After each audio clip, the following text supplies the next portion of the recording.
Bom dia, bom domingo, pessoal do YouTube, pessoal do Facebook, pessoal do Spotify, sejam todos bem-vindos, todas bem-vindas a esta transmissão do dia 29 de outubro. Começamos lá em março, fevereiro e já estamos no último domingo de outubro. Irene está aqui. Bom dia, pessoal. Para interagir com a gente, que seja um bom domingo para todos. Aqui em Curitiba, chuva que Deus manda, muita chuva desde sexta-feira, e não sabemos até quando o El Niño, o El Niño vai molhar a nossa cidade. Mas estamos aqui, Teologia Pé no Chão. Se houver algum problema na transmissão do Facebook, vocês migrem para o YouTube. Se houver problema no YouTube, vocês migrem para o Facebook. Espero que não dê problema nos dois ao mesmo tempo, senão não dá para migrar para lugar nenhum. Mas estamos aqui então para a nossa transmissão de domingo. Estamos ao vivo, como sempre fazemos aos domingos, mas eu sempre lembro que nós fazemos duas transmissões. Uma na sexta-feira à noite, às 20 horas. Estamos concluindo, nessa próxima sexta-feira será a última aula do curso Nomes e Títulos de Jesus. Estudaremos no total 12 nomes e ou títulos, né? Na próxima sexta-feira estudaremos a expressão que eu estou chamando de expressão divina, o eu sou, né, usado por Jesus. E aos domingos pela manhã estamos estudando sobre Igreja e Reino de Deus em Jesus Cristo. Então fizemos algumas aulas de reflexão sobre a Igreja em Jesus Cristo e depois passamos a estudar o Reino de Deus em Jesus Cristo. Desde agosto estamos estudando alguns problemas, as principais perguntas relacionadas ao reino de Deus. Levantei algumas questões mais urgentes, mais importantes, que todos têm feito ao longo da história, com diferentes respostas e com suas respectivas implicações. Eu tenho falado que nos últimos anos no Brasil, nós podemos ver, quase tocar as respostas que a igreja tem dado a estas questões, como a igreja pensa o reino de Deus. Como não há nada novo embaixo do sol, a gente simplesmente poderia olhar para a história e ver erros passados, erros e acertos do passado. E, à luz disso, nos orientar para o futuro. No nosso caso aqui, não estamos estudando a história da igreja, poderíamos estudar, mas não é o caso, nem é minha área também, mas estamos estudando as palavras de Jesus Cristo. Então, depois de levantarmos estes problemas, estas perguntas, se o reino de Deus é algo lá do céu, se o reino de Deus é algo de dentro do nosso coração, se o reino de Deus só acontece depois que a gente morre, né? Quando Jesus fala sobre entrar no reino de Deus, quando? É depois da morte, depois que você parte dessa para melhor, daí você entra no reino de Deus. Então tem uma série de questões que precisam ser respondidas. Também se o reino de Deus tem a ver com assuntos apenas espirituais, porque afinal de contas, Jesus falou, meu reino não é deste mundo. E aí as pessoas pensam que é do outro mundo. Qual outro mundo? O mundo invisível, o mundo azul, né? O mundo dos espíritos, dos anjos tocando harpa. Ou então eles acham que nós temos que tomar o poder e entregar a chave para Jesus, né? Que Jesus está lá no céu só esperando, contando o seu relógio. Aliás, Israel está dando trabalho agora, dizem que Israel é o relógio de Deus, né? Até que a igreja tome o mundo para Cristo e coloque ali, faça aquela entrada triunfal de Jesus, né? Jesus pode vir, nós ganhamos o mundo para o Senhor, matamos todos os seus inimigos, os palestinos, né? Toda essa gente que Deus não gosta, né? são contra Deus, os inimigos de Deus, então Deus pode voltar porque a Constituição agora é parecida com a lei de Moisés, né? O Congresso está cheio de bancada evangélica, o Supremo Tribunal Federal tem só ministros terrivelmente evangélicos. Pode parecer ridículo o que eu estou falando, mas quem vai rir disso depois de 2018, né, irmãos? Quem vai rir disso depois do inominável? Então nós temos que fazer essas reflexões, e eu espero que as aulas deste ano tenham pelo menos ajudado a gente a pensar sobre isso. Bom, como eu sempre digo, nós estamos usando as palavras de Jesus para refletir sobre isso. É claro que esta exposição não resolve todos os problemas, mas pelo menos assenta um ponto de partida para nós, que é Jesus Cristo e suas palavras. Então nós estudamos até domingo passado diversas parábolas de Jesus. Eu mostrei para vocês que estas parábolas formam um conjunto, um subconjunto dentro de todas as dezenas de parábolas que Jesus contou, que são as chamadas parábolas do reino de Deus. E elas são chamadas assim porque o objeto, a conclusão, a lição desta parábola tem a ver com revelar aspectos e dimensões do reino de Deus. Das 15 parábolas, se não me engano, que eu relacionei, nós estudamos aqui, segundo as minhas contas, deixe-me ver aqui, nós estudamos 9 parábolas.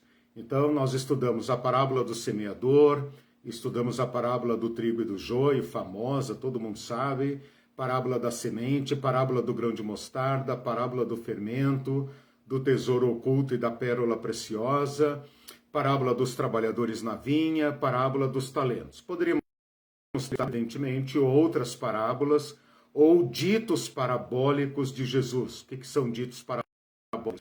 Pequenas metáforas ou símiles. Jesus não chega a desenvolver uma história, uma narrativa, né, para aplicar ao reino de Deus, mas ele usa expressões metafóricas, como, por exemplo, vocês são a luz do mundo, né? Alguma coisa assim. O que eu preparei para nós hoje, antes de caminharmos, então, entrarmos em novembro e irmos aterrissando, né? E fechando os problemas levantados ao longo do curso, é uma aula conclusão, uma aula que eu chamei assim de um balanço, uma aula que talvez estava na minha mente desde o início desta sessão de parábolas, que é estudar as parábolas todas juntas, decompor as parábolas, desmontar as parábolas e então superarmos, ou seja, colocarmos de lado as figuras e trabalharmos apenas com sua interpretação. Então, o que nós vamos fazer? Vamos colocar todas as parábolas no mesmo prato, como se fosse uma salada, e vamos ver o que elas têm em comum, do que é que elas tratam. Quando nós as colocamos todas juntas, quais são os focos, quais são os elementos que elas nos ensinam. Então, por exemplo, se a gente pegar aí a parábola do semeador, do trigo, da semente, do grão de mostarda, dos trabalhadores na vinha, eu até falei, nós temos aí parábolas da agricultura. Se nós pegarmos a parábola do fermento, parábola da padaria, da panificação, parábola dos talentos, do tesouro e da pérola, parábolas de valores, né? Então, basicamente, nós temos aí alguns conjuntos de parábola. A ideia hoje é nós abandonarmos essas figuras. A partir de agora não falamos mais sobre semente, semeador, terra, fruto, talento, tesouro, pérola, fermento. Abandonarmos estas figuras e ficarmos apenas com a tradução, ou melhor, com a interpretação delas. Então, como eu estava dizendo, se nós colocarmos todas essas parábolas juntas e descascarmos elas, né? Estou falando metaforicamente, né? Olha aí, estou tentando abandonar a linguagem da parábola, mas estou falando em salada e em descascar, né, para tirar o conteúdo delas, né? Nós temos um agente principal, por exemplo, na parábola do semeador é o semeador, na parábola do joio e do trigo é o dono do campo, na parábola do fermento é a mulher, na parábola dos talentos é o senhor, na parábola da vinha é o proprietário. Então, em todas as parábolas, nós temos um agente principal. Nós temos que hoje identificar este agente e trazer tudo o que as parábolas nos ensinam para este agente. Este agente age no mundo, é meio redundante, né? O agente age no mundo. Então aqui nós já temos dois elementos. A ação deste agente, que é sua palavra, que é retratada nas parábolas como semente, trigo, talento, o trabalho na vinha, o emprego na vinha, né? Então nós temos uma ação deste agente principal no mundo. E temos então o mundo, né? Que é retratado nas parábolas como o campo, o terreno, o mar, né? No caso da parábola da rede, que nós não estudamos. Então, nós temos o encontro deste agente principal que age no mundo. E esta ação dele no mundo, quando eu digo o mundo, estou me referindo não ao mundo no sentido moral, mas no mundo mesmo, aqui onde nós vivemos, onde se dá a história humana. A história humana é uma redundância, né? Porque só os humanos fazem história, né? Mas onde se dá a nossa vida, onde nós vivemos. Estas parábolas falam de um encontro e uma ação que resulta deste encontro. E este resultado do encontro, as parábolas nos mostram que elas são de aceitação e adesão, acolhimento com um determinado tipo de resultado. Por exemplo, a parábola do trigo fala do trigo que produz o grão, a parábola do semeador fala daquele que ouve a palavra, da semente que cai na boa terra, então produz um determinado resultado, fala do fermento que age na massa. Por outro lado, as parábolas também falam de uma reação que a gente poderia chamar aqui de negativa. Desculpem. Uma reação de resistência. Então, o encontro deste agente agindo no mundo provoca duas reações. Não vamos aqui proporcionalizar, né? Mas provoca duas reações. Uma reação de escuta, adesão, atendimento e seguimento, seguimento com G-U-I mesmo, não segmento com G mudo. Segmento com G mudo é de secção, né, de cortar. Segmento com gui, né, é de seguir, né? O seguimento, ou seja, o acolhimento, a adesão, a entrada, a participação com um determinado resultado. E também as parábolas nos mostram que há uma reação ruim, negativa, uma negação, negativa, né?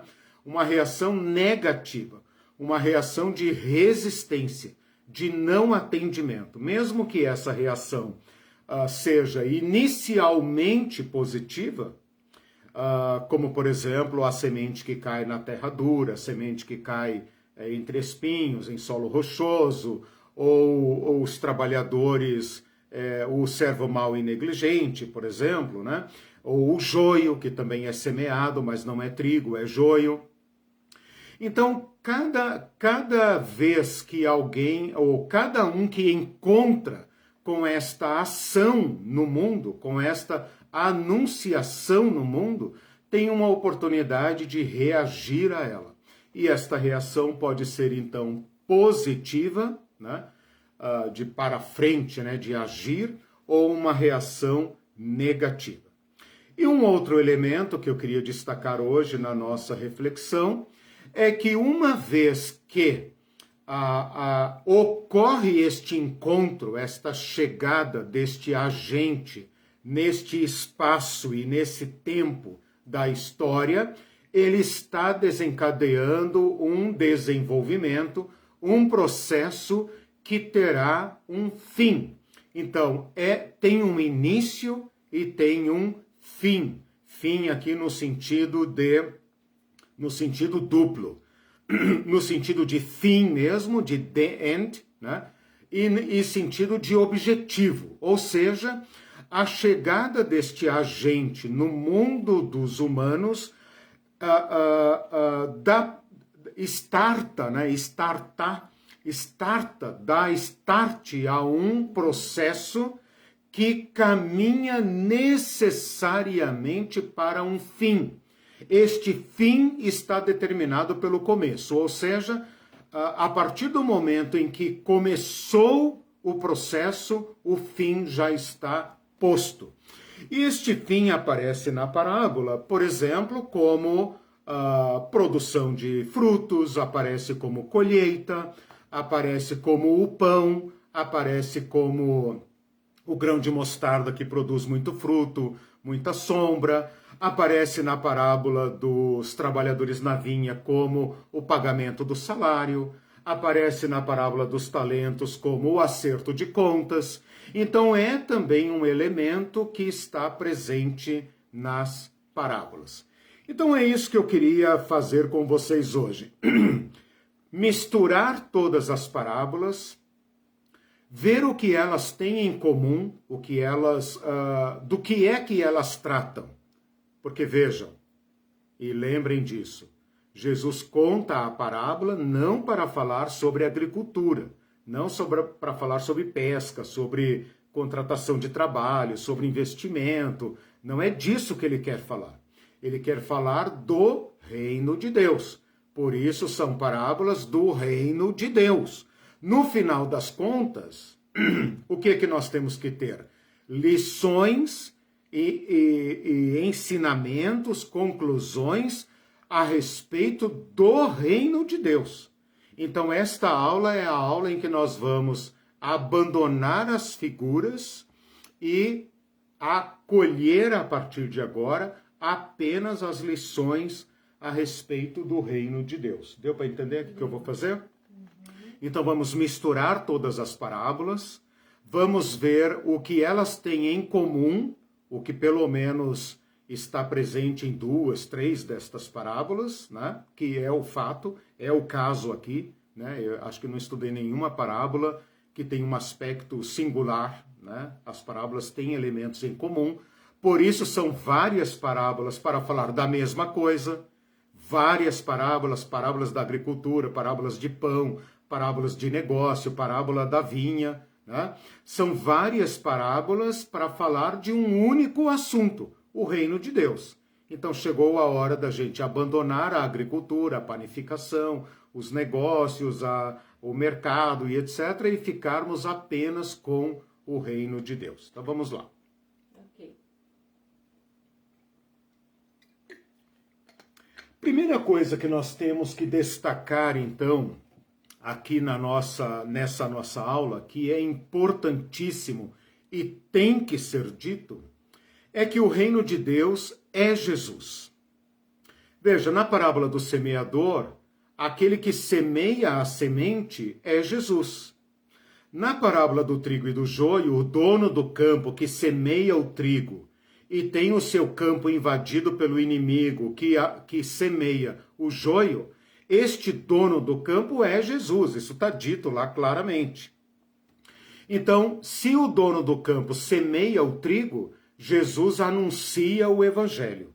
Então aqui você já está vendo que semente, neste caso da interpretação, é sempre o evangelho e os resultados que o evangelho produz. Na parábola da mostarda, também Jesus é aquele que faz esse plantio ou esse transplante completamente improvável de trazer uma planta desprezível para a sua horta. fala de Jesus abrindo o reino de Deus para a humanidade. E o critério agora não tem mais a ver com nacionalismo, não é mais um reinozinho no meio de outros reinos, mas uma proposição de Jesus, porque ele é o agente, para o mundo. E o fato de o grão de mostarda pequenino produzir uma grande árvore, que é um absurdo, é um elemento surpresa, fala disso que eu estava dizendo agora há pouco, de o fim estar contido no começo. Ou seja, o fato de Jesus dar início a esta missão dele, já garante por ele mesmo que o reino de Deus se tornará uma árvore frondosa, inicialmente improvável, desprezível como um grão de mostarda. Mas ele, Jesus, garante que isto de começo improvável se tornará de fato a grande árvore frondosa, a grande árvore de acolhimento, de segurança, de paz para todos, até para aqueles que não são bem-vindos numa horta, como pássaros, né? Você tem uma coisa que quem planta não quer por perto, são pássaros para roubar os seus frutos especiais. Na parábola dos trabalhadores na vinha, Jesus é aquele que chama. Então, assim como os trabalhadores, o dono da vinha chama trabalhadores, assim também Jesus vem ao mercado, Jesus vem ao mundo para chamar pessoas e vai chamar constantemente até a hora 1/10, até a hora final, até a hora que antecede a consumação da sua missão. Então percebam que em todas as parábolas tem este agente principal. Na parábola dos talentos, você tem o Senhor que distribui os talentos. Ali também está falando de Jesus como aquele que concede a graça, aquele que concede dons e sentido às pessoas. Então, o reino de Deus é Jesus Cristo. Essa é o resumo, ou digamos, a afirmação mais poderosa deste curso. O reino de Deus está presente em Jesus Cristo. Jesus Cristo é o reino de Deus. Sua mensagem, sua pessoa, sua praxis, tudo isto é o reino de Deus. Por isso ele pode dizer, é chegado o reino de Deus. A sua primeira pregação registrada nos evangelhos é: arrependam-se, creiam no evangelho, é chegado o reino de Deus. Então esta é uma afirmação sucinta, poderosa e altamente significativa. Jesus Cristo é o reino de Deus. Onde ele está, o reino de Deus está. Ele, e aí eu aproveito aqui essa tríade, né? Quando a gente fala de Jesus, nós estamos falando da sua pessoa. Quem Jesus é, dá início ao que nós chamamos reino de Deus. O que Jesus faz, o modo como Jesus age no mundo, a sua maneira inovadora, a sua maneira evangélica, a sua maneira de agir que rompe com os outros reinos. E quando eu digo reino, você pode pensar em organização social, no fundamento das nossas sociedades. A praxis de Jesus coloca como que um fim nestas práticas violentas e inaugura um novo modo de ser. E isso está presente no seu ensino. Então os evangelhos muitas vezes vão dizer que o ensino de Jesus causava grande admiração, as pessoas ficavam como que pasmas ao ouvir Jesus, que autoridade, de onde ele tirou estas coisas? E, por outro lado, causava uma ira assassina em certos grupos da sociedade. Então, Jesus Cristo é o reino de Deus. Jesus Cristo traz o reino de Deus e, ao mesmo tempo, Jesus encarna o reino de Deus. O reino de Deus é uma relação. Assim como toda sociedade é baseada em relações de poder, o reino de Deus também é uma relação. Quem é que inaugura esta relação? Jesus Cristo. O Filho de Deus, portanto relacionado com Deus, porque é Deus, e relacionado com a humanidade, porque é homem, é filho de Maria, filho de José. Esta entrada de Jesus na história, esta irrupção de Jesus na história, dizendo: arrependam-se, mudem a sua mente, creiam nisso que eu estou dizendo para vocês, porque chegou para a humanidade um novo tempo, é o reino de Deus. Esta simples e poderosa afirmação nos ajuda a responder algumas perguntas. Lembram daquela aula dos problemas e das perguntas que eu coloquei? Se o reino de Deus já chegou, se o reino de Deus já está presente, ou se o reino de Deus é algo apenas escatológico, é algo apenas do final. Esta afirmação que eu acabei de apresentar ajuda a gente a responder esta pergunta. Ora, Jesus Cristo já veio? Já. Então o reino já veio. Jesus Cristo está presente? Está presente. Então o reino de Deus está presente em Jesus Cristo.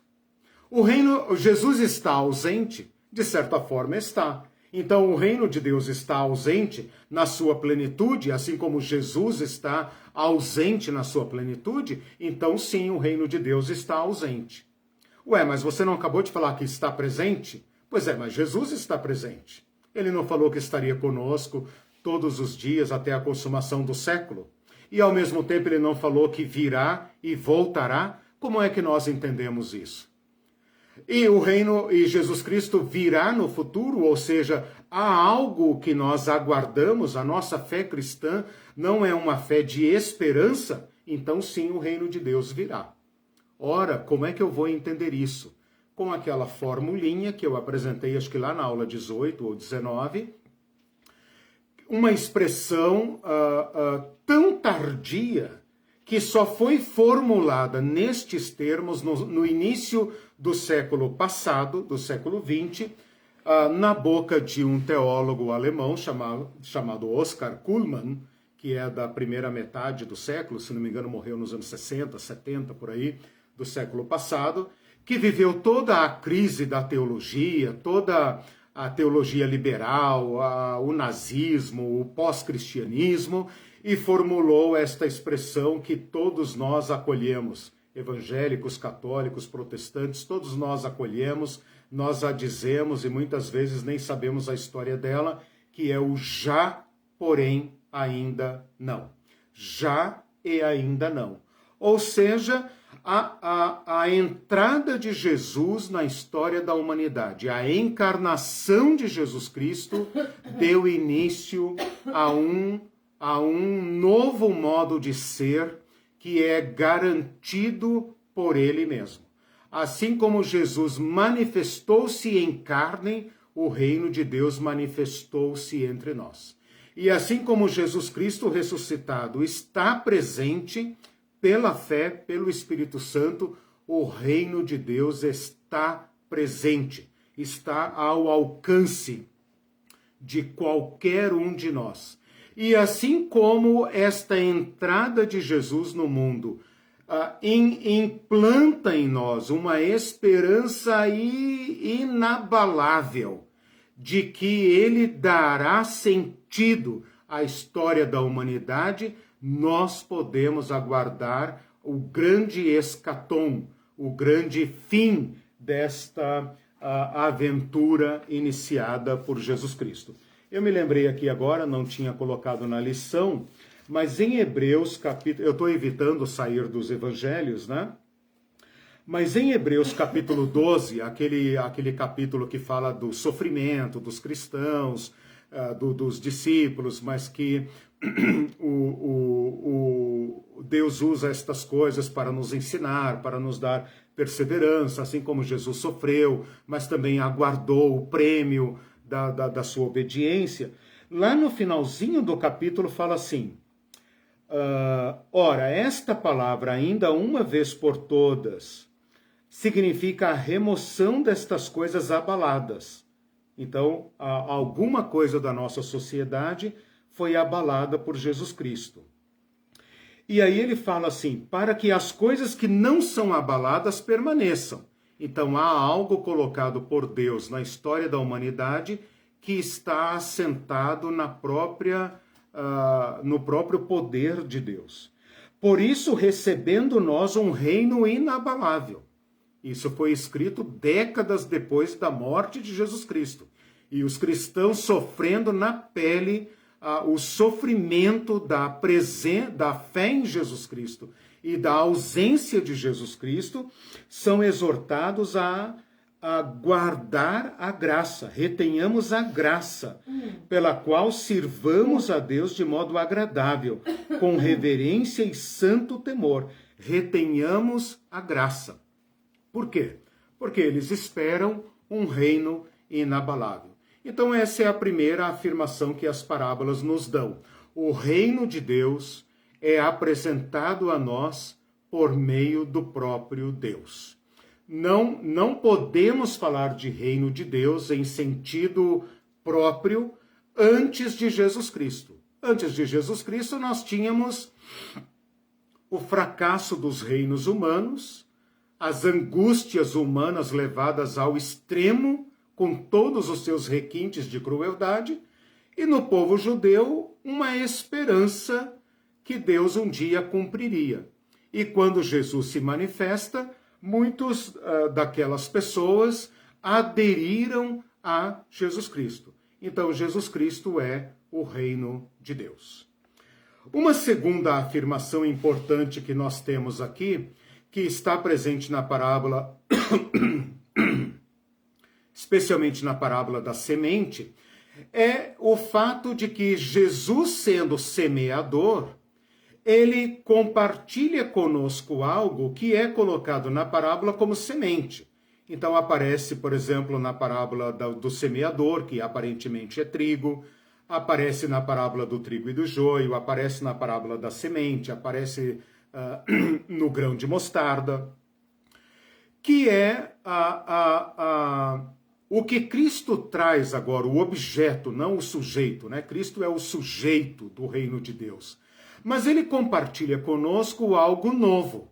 Então, assim como o semeador, assim como a semente é semeada e germina, mesmo que ela não produza sempre os melhores resultados, porque vai implicar o modo como é recebido, o Evangelho de Jesus Cristo.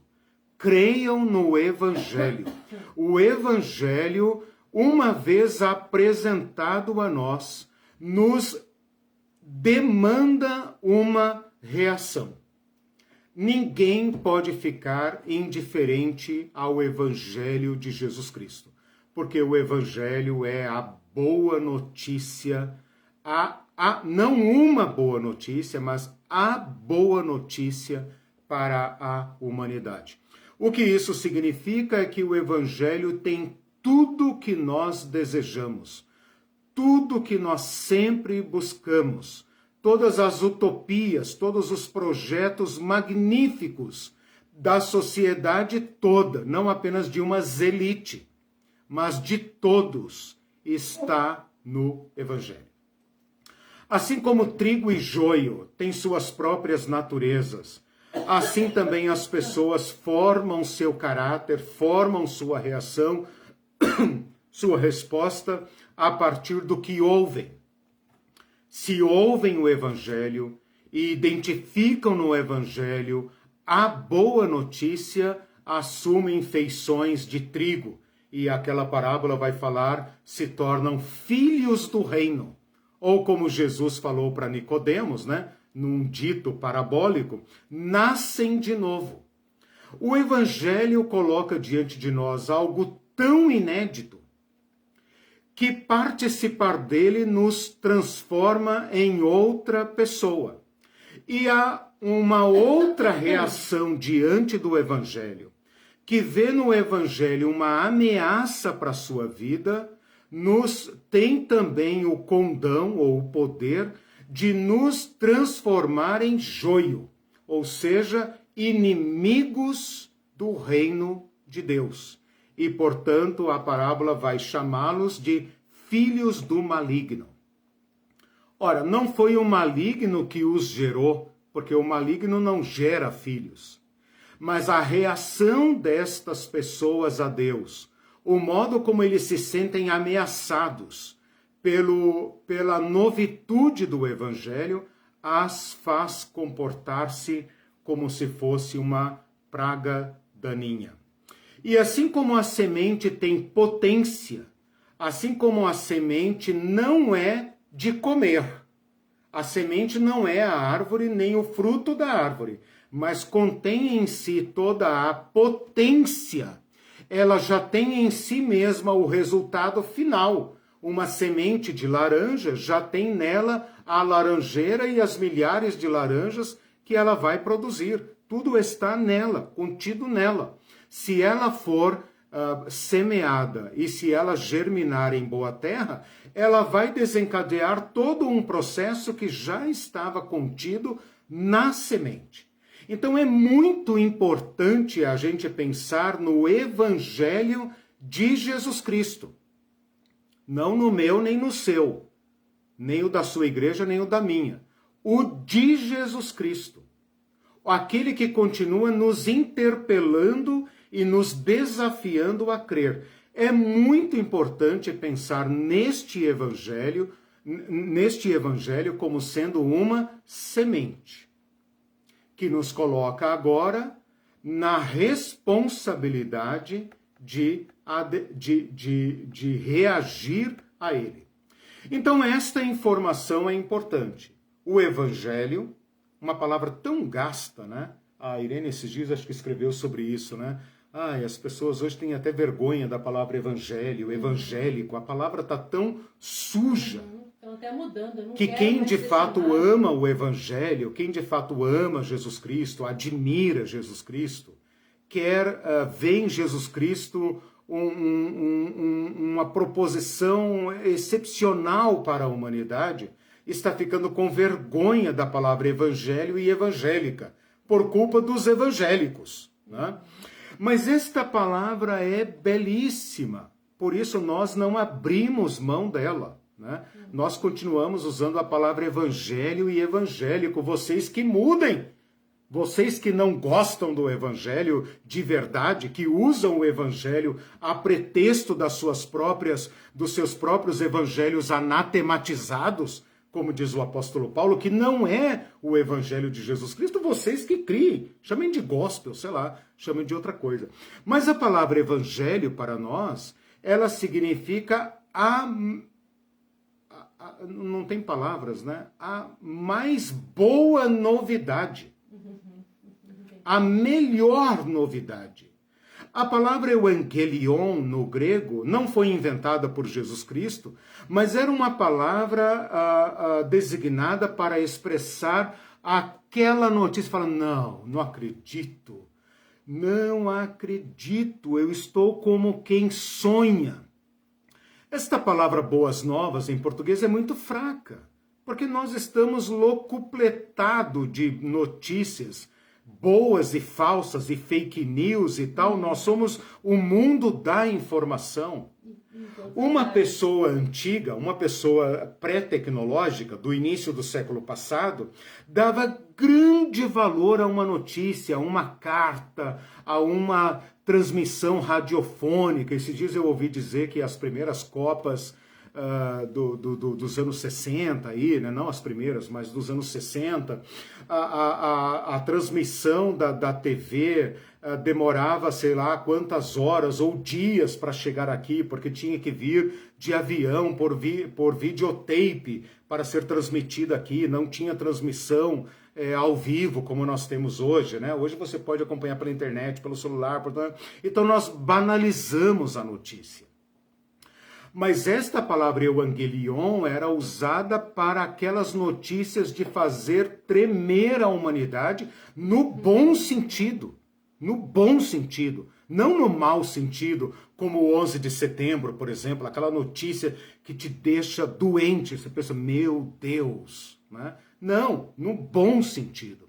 Então o evangelho tem que continuar sendo esta entrada na nossa história da utopia das utopias, daquele ideal máximo pelo qual vale a pena viver e morrer para que ele se concretize. Ora, Jesus não morreu por uma nova religião, ele morreu porque cria profundamente no que estava anunciando. Então, este é o Evangelho de Jesus Cristo, não é a boa notícia para a nossa alma apenas, não é apenas o fundamento ou a fundação de uma nova religião, é uma proposição para a humanidade, senão teria sido anunciada no purgatório, teria sido anunciada, sei lá, nas nuvens ou em outro lugar, para os anjos, nos ares, depois da morte, né? Não, o Evangelho é anunciado aos homens e mulheres, especialmente aqueles que sofrem.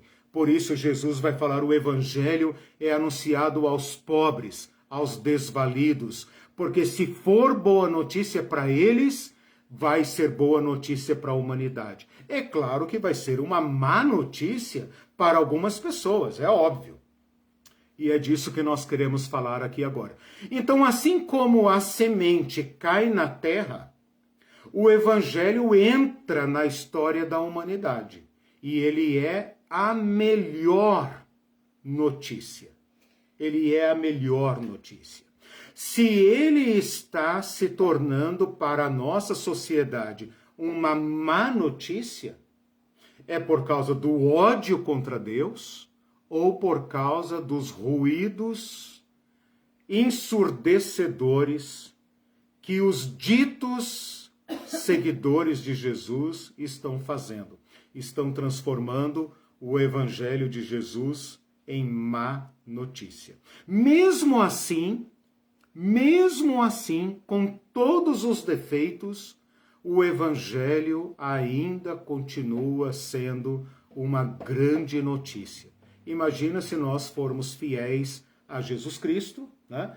Não detivermos esse desenvolvimento do Evangelho em nossa vida, como aparece na parábola do semeador, com o solo duro, com o sufocamento, o asfixiamento da semente na nossa vida, com o medo, né? Com a covardia. Se nós deixarmos esta mensagem entranhar na nossa vida, né? Se nós abrirmos caminho para ela, se nós tirarmos as pedras. Está vendo como é difícil superar as figuras? Não tem pedra dentro de nós, mas tem ideias fixas. Então, enquanto a parábola do semeador fala de solo rochoso, e nós falamos coração de pedra, mas não tem pedra aqui dentro. O que tem aqui dentro? Tem ideias fixas, tem ideologias, tem padrões de pensamento que vão sufocar e asfixiar o Evangelho. Só para concluir, assim como a semente cai na boa terra, o Evangelho entrou na sociedade, causando amor e ódio. E a igreja, então, que eu estou trabalhando com vocês desde o início do ano, o que é a igreja, vocês vão se lembrar lá das primeiras aulas, a igreja é resultado deste chamamento. O Evangelho é um chamamento. O Evangelho interpela o ser humano e impõe ao ser humano um chamamento, ao qual ele tem que responder. Neste sentido, a igreja por definição, a resposta fiel ao chamamento. Então, na parábola do semeador, ela é aquela que produz o bom fruto do evangelho. Na parábola do joio e do trigo, ela é o trigo. Na parábola do fermento, ela é o pão levedado.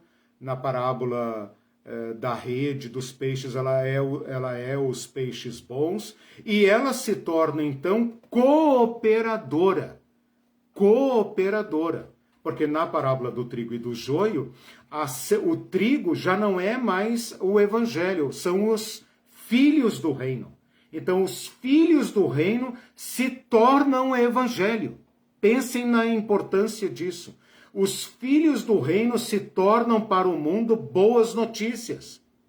Pensem um pouco agora quem é boa notícia neste mundo e quem de fato pode atender às expectativas do mundo. Está difícil achar. Então aqui nós temos uma resposta importante da igreja com o reino de Deus. A igreja é a que é formada por aqueles que escutam o reino de Deus e estão no segmento.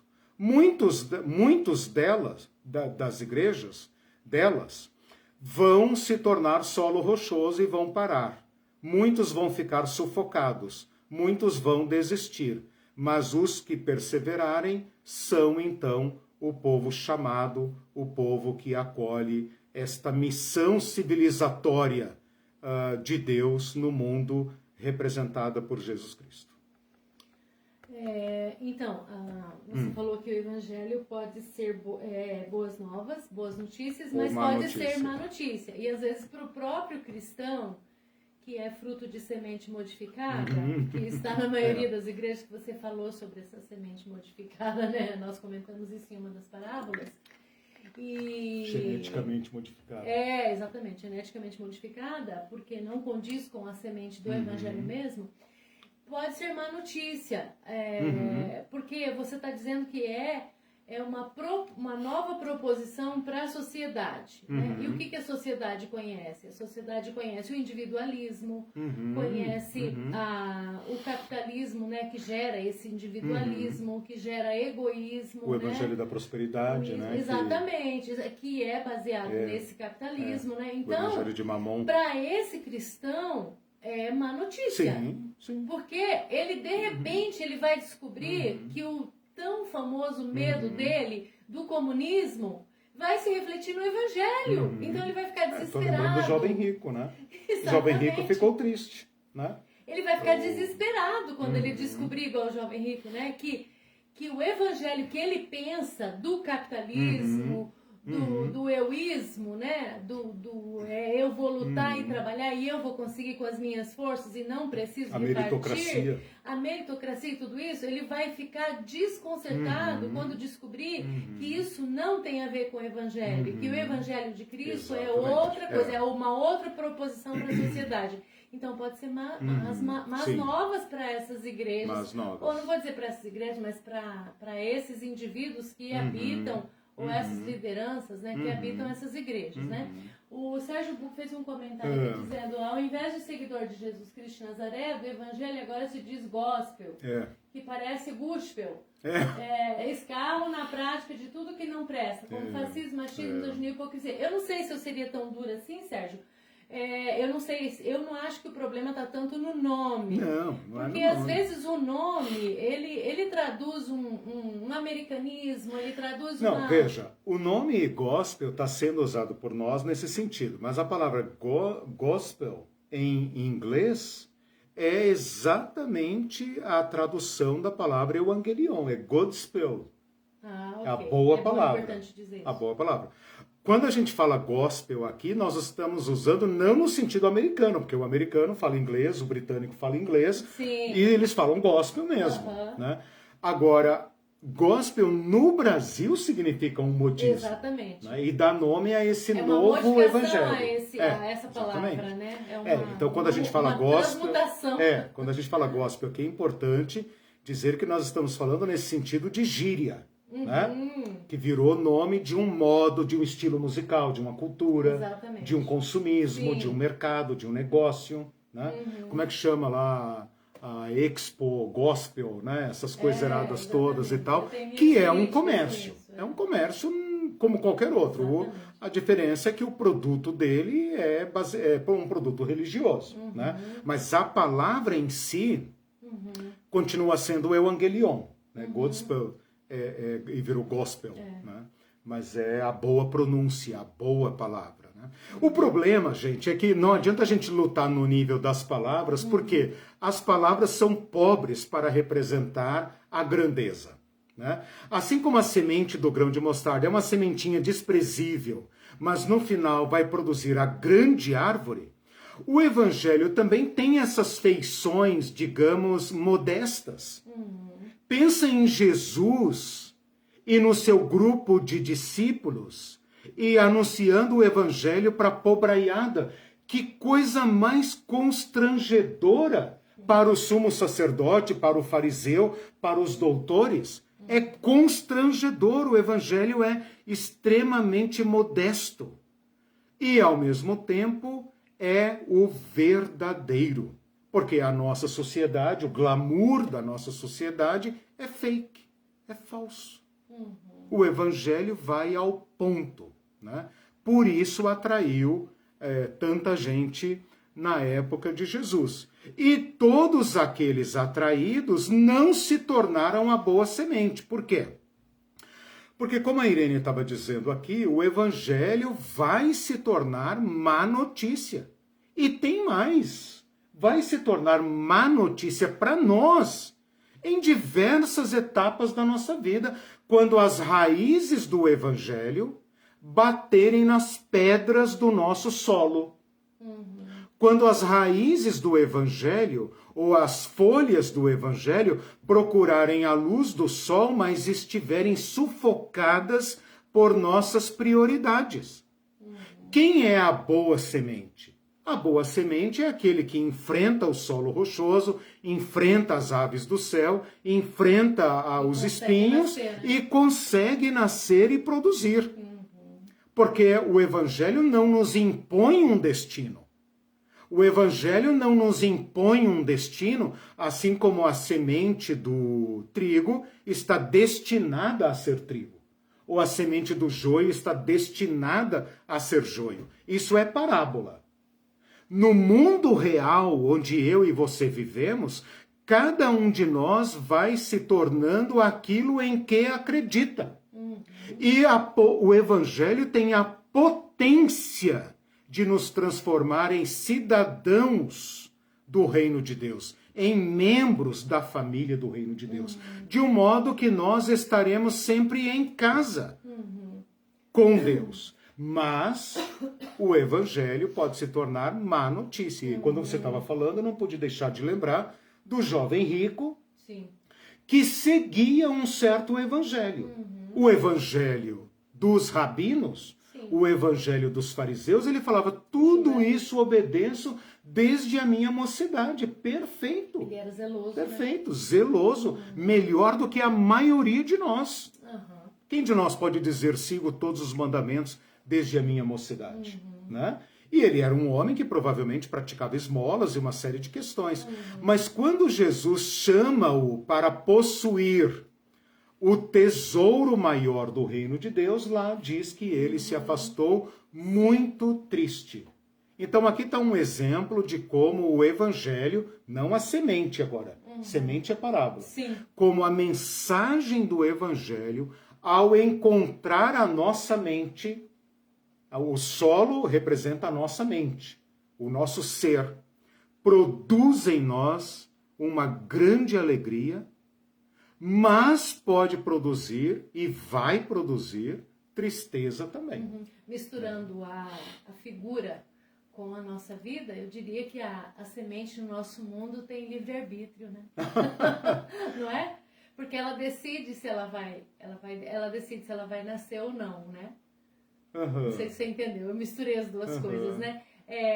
A semente semente aqui representa destino, o evangelho. Não é destino, eu quero dizer acho que é nós, que a semente vai nascer, né?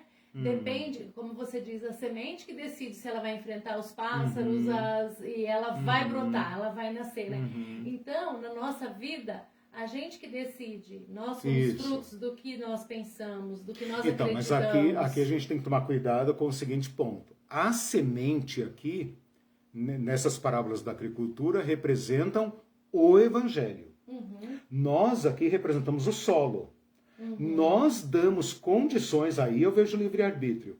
Nós damos as condições para que o evangelho se desenvolva ou não. Não. Mas eu quis misturar, não sei se você entendeu, e dizer que no nosso mundo a semente tem livre-arbítrio. Eu misturei a figura com o nosso... Aí você já foi para um outro nível da parábola, bagunçou minha parábola. Porque aqui a semente é o evangelho, ela é igual para todos, né? Nós aqui fazemos o papel de solo, no sentido de que nós damos as... Isso é muito importante, eu vou agora para as reações, né? Porque eu falei que o evangelho nos interpela e provoca em nós uma reação. O item... o item... nós aqui fazemos o papel de solo, ou seja, nós temos que dar as condições para que esta semente que tem a mesma potência, veja, a semente que caiu em boa terra é a mesma semente que caiu à beira do caminho. A semente que caiu na boa terra é a mesma semente que caiu em solo rochoso. Se nós aqui fazemos o papel de solo, então cabe a nós oferecermos ou recepcionarmos o evangelho e darmos ao evangelho, para não dizer a nós mesmos, as condições para que ele se desenvolva em nós. Então, o livre-arbítrio aqui, a liberdade está em nós. Nós é que temos que decidir se nós vamos fazer do nosso coração uma terra boa e adubada, ou se nós vamos receber o evangelho com solo duro, com medo, com resistência, com tristeza. Ou se nós vamos concorrer com o evangelho, que é o caso do solo espinhoso. Que ali fala que os espinhos correspondem às preocupações, às ambições, os prazeres deste mundo. E ali fala que concorrem, ou seja, nós gostamos do evangelho, o evangelho me dá um grupo de amigos, me dá um clube legal, me dá acesso a boa música, academia, uma série de favores e etc, e vale a pena. Restaurante, na igreja, o que eu vou fazer domingo à noite? O que eu vou fazer domingo à noite se eu não for na igreja e tal? Né? Não consigo viver sem a igreja e tal. Mas esta religião concorre com outras ideologias, com outras prioridades. E no final vai sufocar o evangelho. Por quê? Porque o evangelho tem a potência de transformar. Uma vez iniciado, ele aponta para o seu resultado, que na parábola vai aparecer como fruto, né? Parábolas da agricultura. Na parábola do pão vai aparecer como a massa toda levedada, que vai alimentar muita gente. Então, uma vez que nós recebemos o evangelho, nós temos que dar a ele, nós temos que permitir, vamos pensar na parábola do fermento.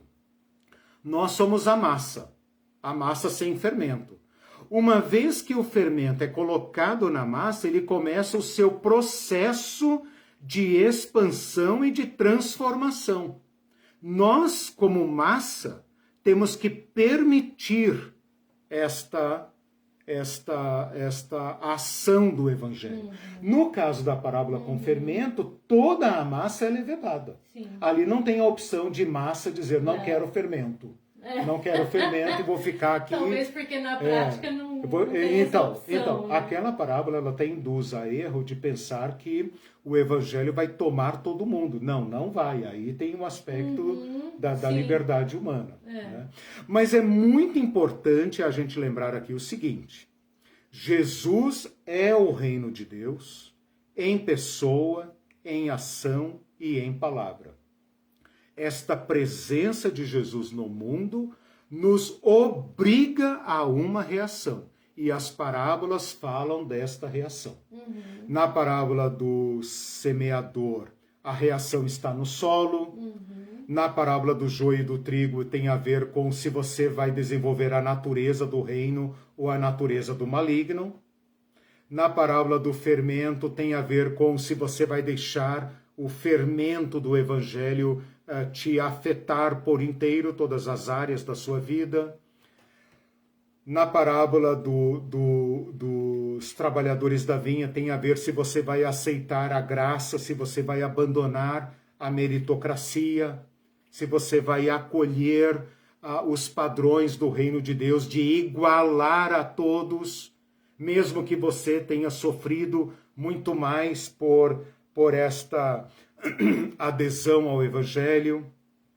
Na parábola dos talentos significa que você vai aceitar que nós não somos todos iguais, temos capacidades diferentes, oportunidades diferentes, mas que no final das contas todos participarão dos mesmos resultados, das mesmas alegrias, ou se você vai esconder-se e viver uma vida de elevada segurança e risco zero, e então vai se tornar um ser humano infiel e negligente à vida, né?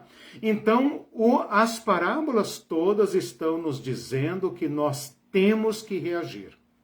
Aquele homem que encontra o tesouro, ele tem que reagir agora. Ele tem que reagir. Vou ficar com todas as minhas posses ou vou vender tudo e pegar este tesouro? O homem que encontra a boa pérola, a pérola de elevado valor, tem que decidir se ele vai continuar o seu negócio ordinário de comercializar, negociar boas pérolas, ou se ele vai vender tudo para responder ao Evangelho de Jesus Cristo. Pensando em reações, eu acho que as parábolas nos indicam, né, algumas adversidades ao Evangelho, né? A parábola do trigo, a parábola do semeador fala que o Evangelho não compreendido é tirado do nosso coração. Ele fala que o diabo rouba. Eu queria desafiar vocês um pouco a pensar como rouba. Como rouba? Ora, ali fala que algumas pessoas nem sequer entendem o Evangelho. Isso sempre me provoca muita consternação. Como que alguém pode ouvir o Evangelho e não entendê-lo? E aí eu assumo a responsabilidade como cristão de ser um bom comunicador do Evangelho. E por isso, não por isso apenas, mas por isso também, é que eu me dedico toda semana a explicar o Evangelho. Porque eu acho que todo mundo tem o direito de pelo menos entender, para depois decidir se aceita ou se rejeita. O que não é justo é que o Evangelho seja transmitido de uma forma que não faça sentido para a pessoa, que não comunique para as pessoas. Então, muitas pessoas gostariam, pensar, isso que é o Evangelho? Eu quero então. Porque o Evangelho que me mostraram eu não entendi. É um terror. Né? Então, ele fala aqui desta possibilidade de não entender o Evangelho.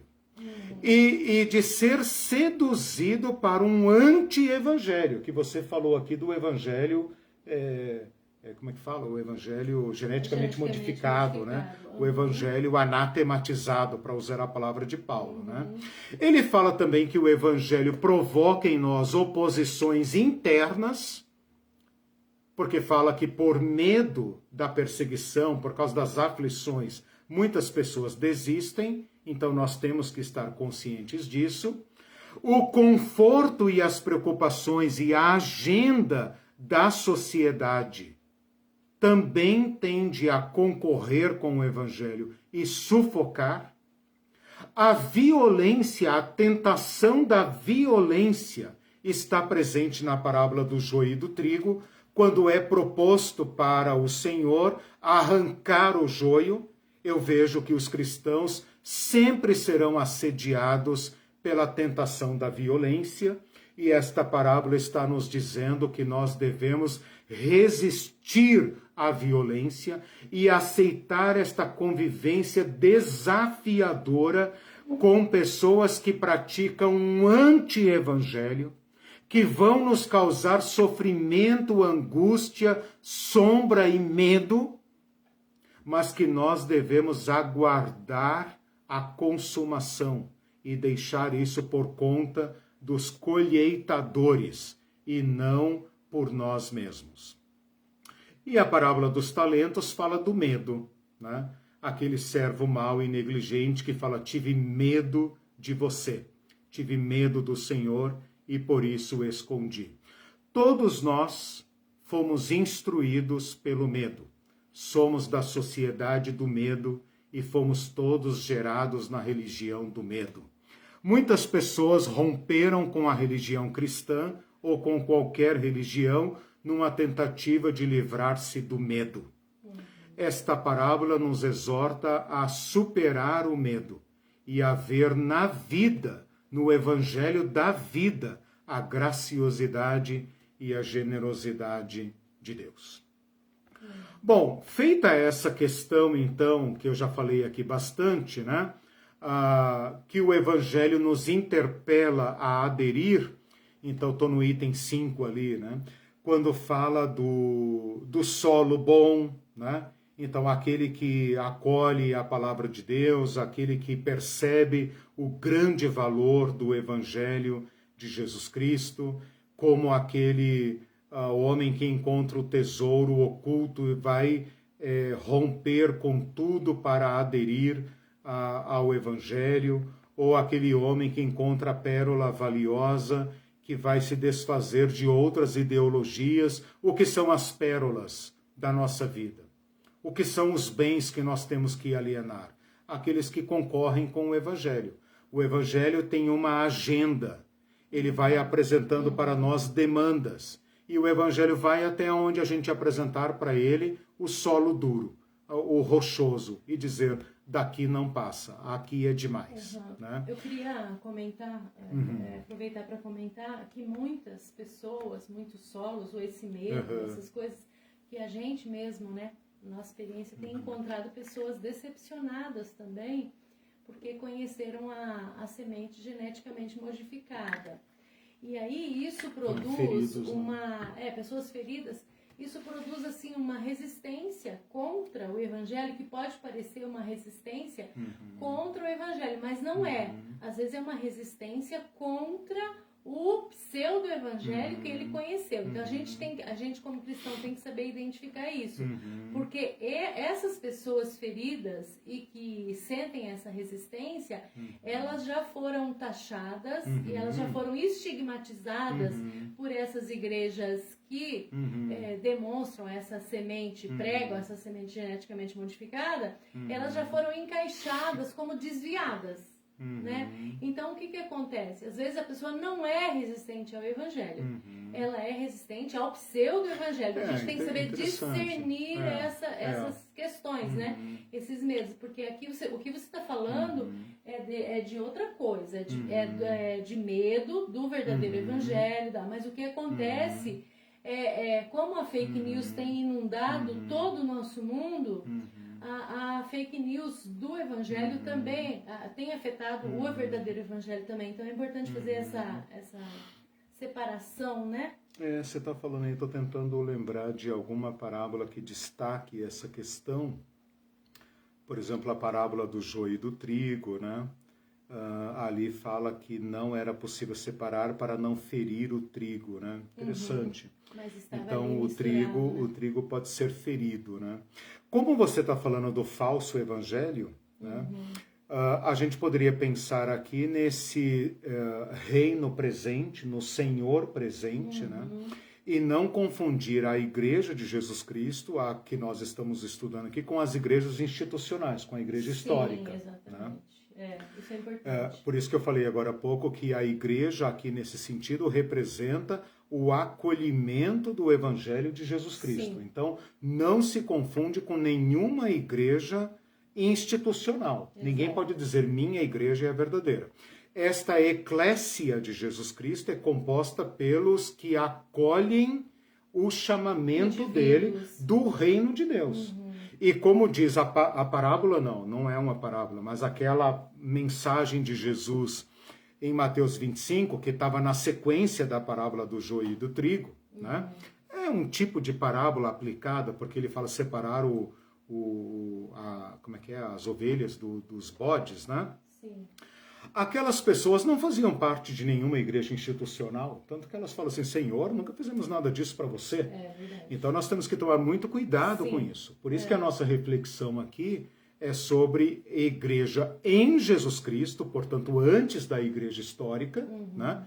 E do reino de Deus, e fazer um diálogo entre esses dois conceitos, né? Esse problema que você está falando, ele é, digamos, da igreja peregrina, né? A igreja na história, no tempo, né?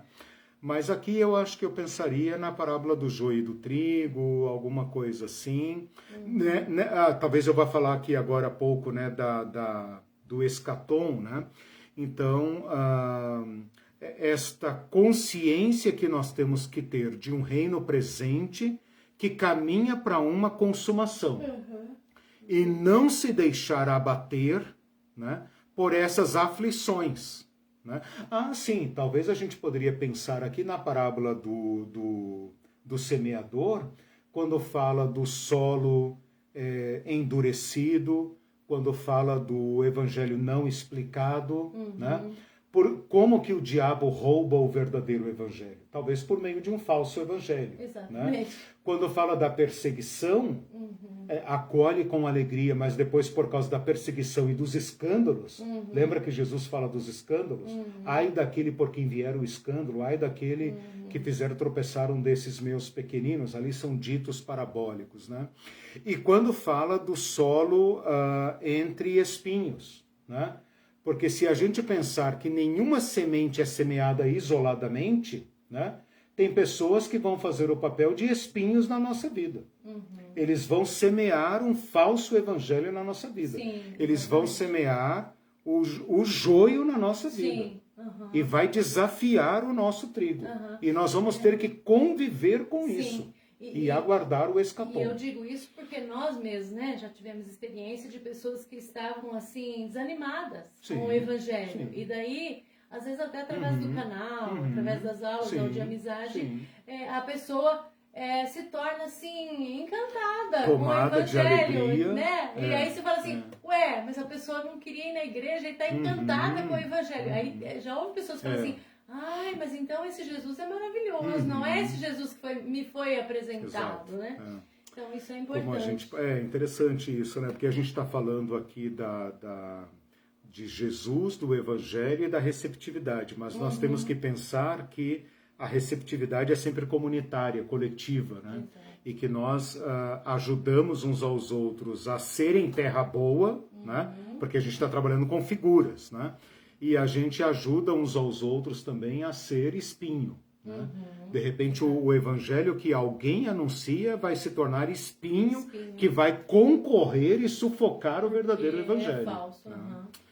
Bom, nesse caso aqui da receptividade, eu menciono ainda que aquele que ouve, né, aquele que é o solo bom, né? Eu gosto sempre de pensar que não existe solo bom para a agricultura na natureza. Todo solo bom um dia foi preparado. Né? Há um grande salto na humanidade quando a humanidade aprende a lidar com a agricultura. Estas parábolas são parábolas da agricultura, não são parábolas dos lírios do campo que ninguém plantou.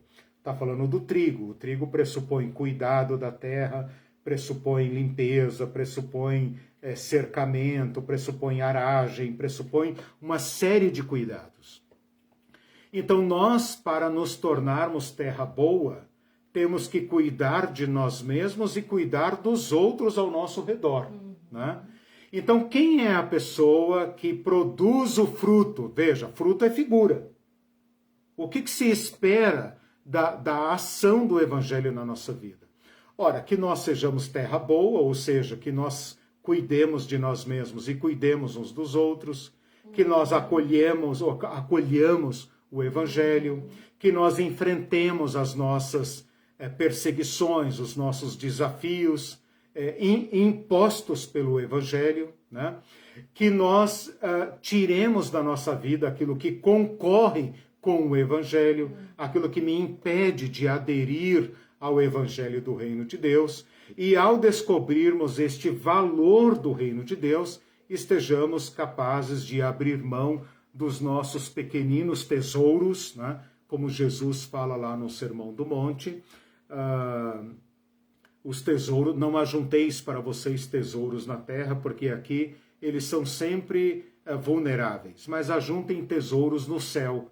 Quais são os tesouros do céu? Esses que Jesus está falando aqui agora. Produzir fruto. Eu sei que na nossa linguagem evangélica e até comum, secular, a gente fala dessa questão de produzir fruto. Né? Só que às vezes a gente está falando de frutos diferentes. Então, mas é isso que eu estou querendo dizer. Né? O fruto, na verdade, na nossa linguagem, é da agricultura. O fruto é o resultado de uma árvore frutífera. Sim. O que é na nossa vida? A gente fala até em frutos do Espírito, né? Quer dizer, o Espírito gera fruto em nós. Eu sou árvore, eu sou um ser humano. Né? Se nós pensarmos em termos concretos, nós estamos falando aqui numa transformação de vida, de caráter, de ação no mundo. Não estamos falando de anjos. Não estamos falando de coisas carismáticas, esotéricas. Estamos falando da ação do ser humano no mundo, que transforma agora o ser humano em semente. Então, o ser humano se torna uma boa notícia para a sua família, para a sua comunidade, para o seu mundo, para o seu local. Ele se torna uma boa notícia. Ele se torna um anúncio. Ora, Jesus não se tornou um anúncio. Nós estudamos agora na sexta-feira que Jesus é a palavra de Deus. Jesus pregou o Evangelho. Depois, seus discípulos pregaram sobre Jesus Cristo. Então, Jesus Cristo é anunciador e depois se tornou o anunciado. Ora, nós temos que viver de uma forma em que nós anunciemos Jesus e nossa vida o anuncie. Por isso que não é apenas por meio de palavras. Todo mundo conhece o Evangelho. O que está faltando na nossa sociedade são pessoas que repliquem, imitem Jesus Cristo. E isso vai... Não só as palavras, né? Exatamente, não apenas repitam as palavras de Jesus Cristo em nome de Jesus Cristo. E as pessoas estão falando para nós, meu problema não é com Jesus Cristo, é com o fã-clube de Jesus Cristo. Jesus Cristo é um cara legal. Eu leio o Evangelho e gosto. O problema são as pessoas que sequestraram Jesus Cristo. Né? E parece que Jesus Cristo só fala por meio delas. E se eu quiser ter contato com Jesus Cristo, eu tenho que ir lá pagar o meu tributo a esses sequestradores de Jesus Cristo. Né? Vamos fazer uma operação resgate, né? Vamos libertar Jesus Cristo das igrejas, das religiões e soltá-lo. Né? Como Jesus falou, o vento sopra onde quer. Né? Quer dizer, não tem como contê-lo em dogmas, religiões, igrejas, denominações, ritos, sacramentos. Né? Jesus Cristo continua sendo livre. Né? É movido pelo Espírito, o Espírito sopra onde quer e ele suscita vida aonde quer. Por fim, para ir terminando, um detalhe que nós temos que falar aqui é o seguinte: a presença de Jesus Cristo na história, o anúncio do Evangelho na história tem em si mesmo a expansão.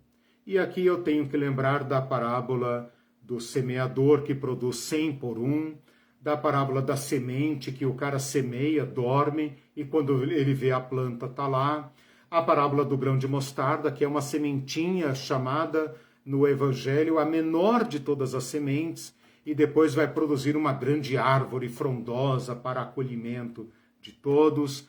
Também da parábola do fermento, que ela pega uma pequena medida de fermento, coloca numa massa enorme, em quilos e quilos de trigo, e depois ela vai produzir pão para alimentar muita gente.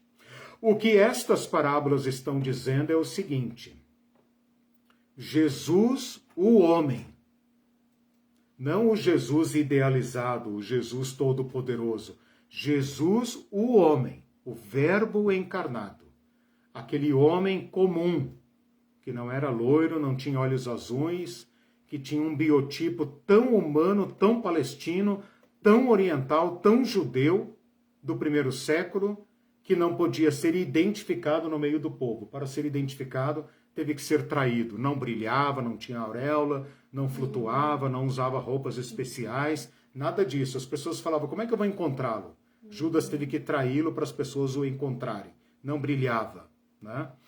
Esse homem comum, com esta mensagem aos pobres, colocou em curso na história da humanidade a verdadeira sociedade de Deus. É chamada de reino pela linguagem política e mitológica das pessoas do século I.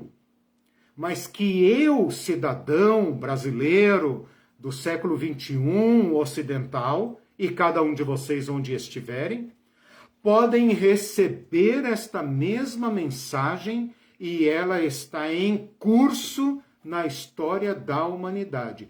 E ela garante nela mesma a superação dos outros modelos, dos modelos calcados no sacrifício e na violência.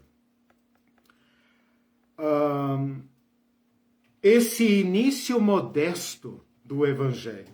E não é porque o Evangelho se tornou império. Algumas pessoas querem dizer, sim, o Evangelho em poucos séculos já era religião oficial. Não, não é por isso não. O Evangelho não dependia de Constantino, não dependia dos ricos, dos poderosos. Na mensagem do Evangelho de Jesus Cristo de Nazaré, na simplicidade do amor fraterno, está o Evangelho que contém nele mesmo o resultado e o resultado final assegurado.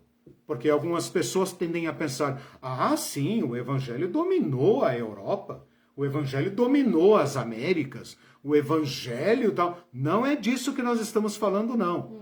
Não estamos falando de um Evangelho que se tornou objeto de colonialismo e de imperialismo, não. Nem do capitalismo. A gente entra na Estamos mesma vala, falando do Evangelho do uns aos outros.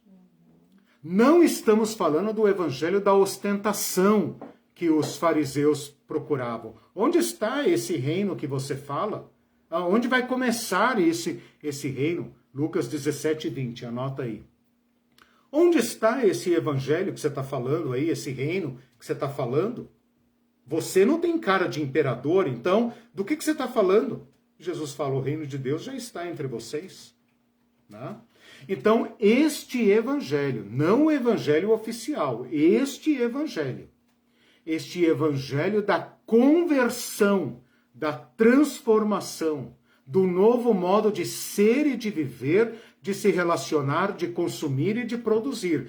Este evangelho de Jesus Cristo, da generosidade, do amor ao próximo, da solidariedade, da proteção da vida, da proteção da natureza. Esse evangelho que alivia o gemido onde quer que ele se manifeste, até na criação. Este evangelho dos filhos do reino de Deus. Este evangelho que Jesus chama de trigo. Este evangelho garante a sua expansão.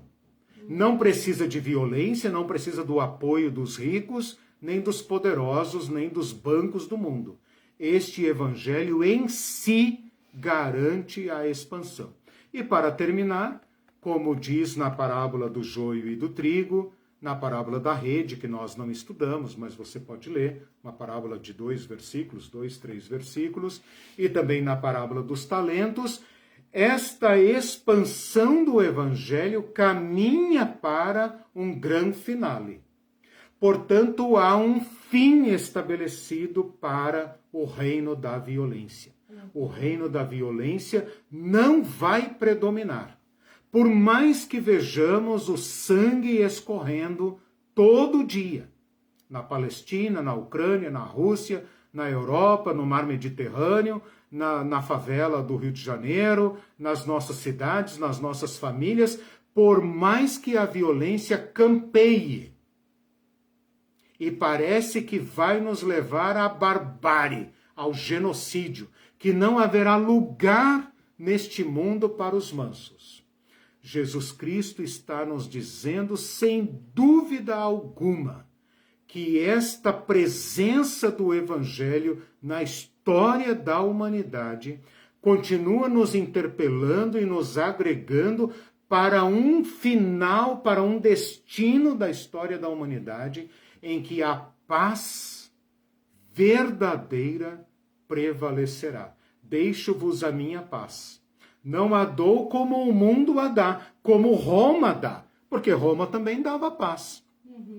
Não lhes dou paz romana, lhes dou a verdadeira paz. Exato.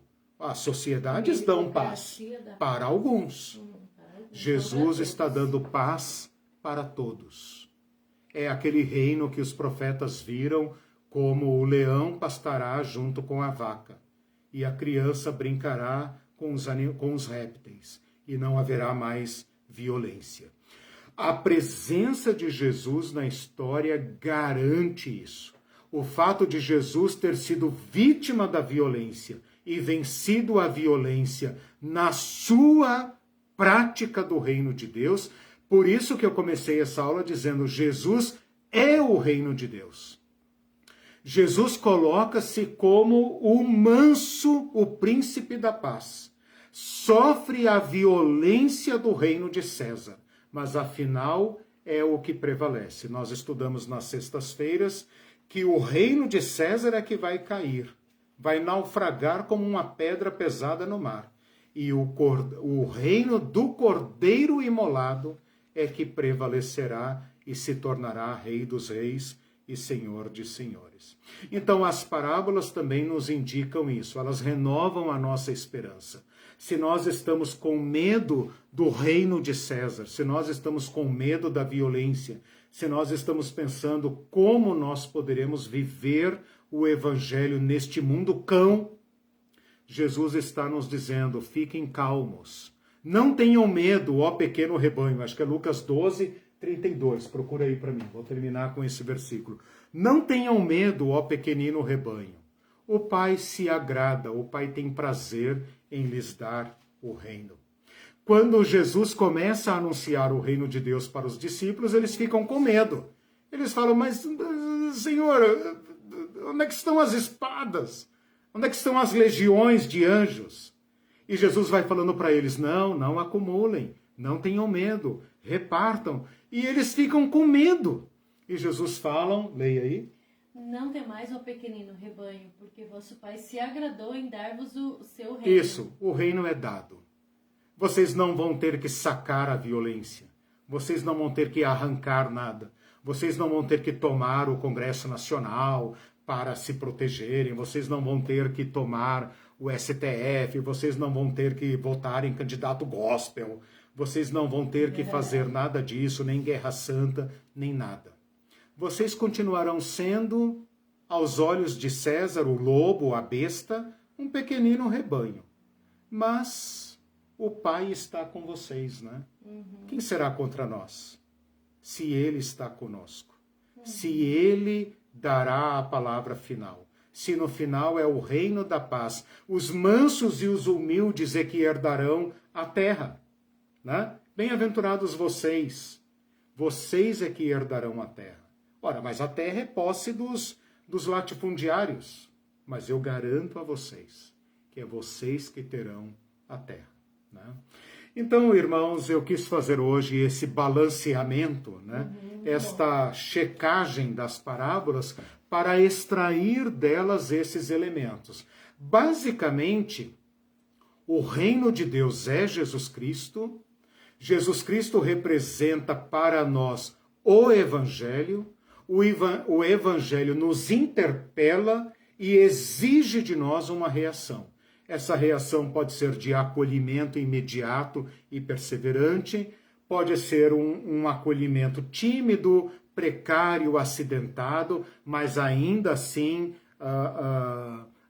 bem-sucedido, mas também vai despertar ódio. E aqui eu sei que os crentes vão pensar, sim, claro, os ateus, os comunistas, os palestinos, os muçulmanos e tal. Lembrem-se quem odiou Jesus, né? Os poderosos, os religiosos. Então, muito cuidado aqui. Né? Muito cuidado com as interpretações. Né? Eu sou cristão há muitos anos, sou filho de cristão, a Irene é cristã há muitos anos, e nós estamos fazendo esta experiência de deixar o Evangelho nos interpelar. Né? E tenho conversado com muitos cristãos nessa caminhada, nessa peregrinação cristã, que estão dizendo, estou redescobrindo Jesus Cristo. Estou lendo o Evangelho com outros olhos. E eu me animo com eles e procuro compartilhar com esse pequeno rebanho o Evangelho de Jesus Cristo. Alguns deles estão fora das igrejas, outros estão nas igrejas, outros nem professam o Evangelho, mas estão lendo Jesus Cristo e estão dizendo, não me declaro um cristão, para que não me confundam, mas sigo a Jesus Cristo, leio Jesus Cristo e fico impressionado com este homem. Né? Eu desafio vocês a fazerem a mesma coisa. Precisamos tomar cuidado com títulos, né?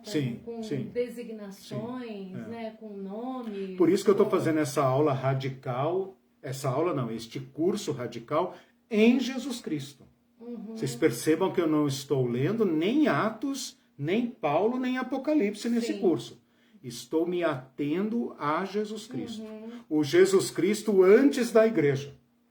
Antes do cristianismo, para que nós possamos colher de lá da fonte material para julgar a nossa prática, a nossa ação no mundo.